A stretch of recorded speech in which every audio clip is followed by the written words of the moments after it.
အများဆုံးဖြည့်ဆည်းပေးဖို့ကျွန်တော်အနေနဲ့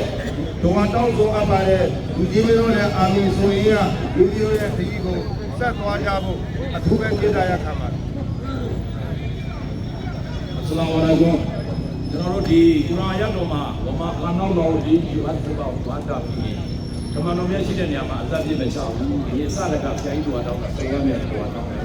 တော့ဓမ္မတော်များရဲ့မျက်နှာကိုထောက်ထားဆိုပြီးတောင်းတဲ့အတွက်ကျွန်တော်တို့ဒီဌာနဒီနောက်နေရာမှာဗမာကနောက်တော်ပြီးအသက်ပေါ့ဘုံမြတ်ဆက်ပြီးနော်တော့ပြုတဲ့နေရာမှာအလားအဆက်ပြည့်မချဘူးတဲ့အတွက်ဒီခန္ဓာဒီဆလဘတ်တောင်းတော့ပါနှစ်ခုနဲ့ပြည့်စုံတဲ့အတွက်ကျွန်တော်တို့ဒီအဇတ်တစ်ကကင်းလုံးပြီးကျွန်တော်တို့ပလီတွေကိုပြန်ဆောင်ပါတော့မယ်အားလုံးညွှန်ညွှန်စွာနဲ့ဝေရလူရနဲ့ပလီတွေတည်ဆောက်ကြမှာမဟုတ်လား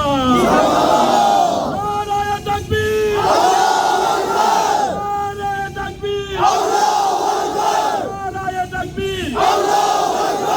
ကျွန်တော်တို့မျိုးသားရဲ့ကိစ္စဘာကုန်နေကိစ္စဘာကိစ္စအားလုံးကိုကျွန်တော်တို့ညွှန်ညွှန်စွာနဲ့အားလုံးအစိုးရရဲ့စီမှာတောင်းဆိုကြမှာမဟုတ်လား